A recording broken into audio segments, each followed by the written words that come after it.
Hello, നമുക്കിന്ന് കുറച്ച് tulip flowers ഉണ്ടാക്കിയാലോ. സോ നമ്മൾ ടേബിളിൽ ഉണ്ടായിരുന്ന ട്യൂലിപ്പ് ഫ്ലവേഴ്സ് ഓൾമോസ്റ്റ് കുളമായി. അപ്പോൾ ഞാൻ വിചാരിച്ചു വേറെ ഒരെണ്ണം കുറച്ച് ഉണ്ടാക്കാം. സോ ആദ്യം തന്നെ നമ്മുടെ ഒരു പെറ്റൽസ് വരുന്നതിന് വേണ്ടി ആ ഒരു പോർഷൻ ചെയ്യാൻ വേണ്ടിയിട്ട് ഒരു സ്റ്റിക്കി നോട്ട് എടുക്കുക. എന്നിട്ട് ജസ്റ്റ് നല്ലപോലെ അങ്ങോട്ടും ഇങ്ങോട്ടും ഒക്കെ മടക്കി കൊടുക്കുക. നല്ല സ്ക്വയേഴ്സൊക്കെ കാണാൻ പറ്റുന്ന രീതിയിൽ മടക്കുക. അങ്ങനെയാണെങ്കിൽ നമ്മൾ 4 സൈഡും കട്ട് ചെയ്യുമ്പോൾ ഒരു ജസ്റ്റ് ഒന്ന് കട്ട് ചെയ്ത് കൊടുക്കണം. അപ്പം അത് നല്ലപോലെ നമുക്കൊരു സെയിം ലെങ്തിൽ കട്ട് ചെയ്യാൻ പറ്റും. പിന്നീട് കട്ട് ചെയ്ത പോർഷനെല്ലാം ഉള്ളിലോട്ടൊന്ന് മടക്കി കൊടുക്കുക.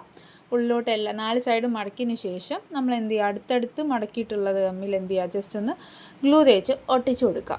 സോ ഇങ്ങനെ ഒട്ടിച്ചതിന് ശേഷം 4 സൈഡ് ഒട്ടിച്ചതിന് ശേഷം താഴത്തെ ഒരു പോർഷൻ ഉണ്ടല്ലോ, അവിടെ ജസ്റ്റ് എന്ത് ചെയ്യുക, ഒന്ന് പ്രസ് ചെയ്ത് കൊടുക്കുക. സോ എന്തിനാണ് പ്രസ് ചെയ്യുന്നത് വെച്ചാൽ നല്ലൊരു ഭംഗിയാണ്. അപ്പോൾ അവിടെ ഒരു സ്ക്വയർ അല്ലല്ലോ, അതങ്ങനെ പ്രസ് ചെയ്താൽ നല്ല രസം. പിന്നീട് നമ്മൾ സ്റ്റെമ്മിന് വേണ്ടി ഒരു സ്റ്റിക്കി നോട്ട് എടുത്ത് റോൾ ചെയ്യുക, ഒട്ടിക്കുക. പിന്നെ നമ്മൾ ലീഫാണ്, അതിനും ഒരു സ്റ്റിക്കി നോട്ട് എടുക്കുക. ആക്ച്വലി 3 സ്റ്റിക്കി നോട്ട് മതി സത്യത്തിൽ ഒരു ഫ്ലവർ ഉണ്ടാക്കാൻ. സോ നമ്മൾ എന്നിട്ട് പ്ലെയിൻ ഒക്കെ മടക്കത്തില്ലേ, അതുപോലെ ജസ്റ്റ് ഉള്ളിലോട്ട് മടക്കുക. നിങ്ങൾക്ക് മടക്കുമ്പോൾ വേണമെങ്കിൽ പശ തേക്കാം. ഞാൻ തേച്ചില്ല, നിങ്ങൾക്ക് വേണേൽ തേക്കാം, തേച്ചില്ലെങ്കിലും കുഴപ്പമൊന്നുമില്ല. പിന്നീട് നമ്മൾ അതെന്ത് ചെയ്യുക, ജസ്റ്റ് ഒന്ന് ആ സ്റ്റെമ്മിലൊരു കട്ടിയിട്ട് കൊടുത്തിട്ട് ജസ്റ്റ് ഒന്ന് 2 വട്ടം ജസ്റ്റ് ഒന്ന് കട്ട് ചെയ്തിട്ട് കൊടുക്കുകയാണെങ്കിൽ നല്ല ഒട്ടും. അപ്പോൾ ഇത്രയേ ഉള്ളൂ. ഇഷ്ടപ്പെട്ടാൽ ലൈക്ക് ചെയ്യുക. അടുത്ത വീഡിയോ കാണാം. ബൈ.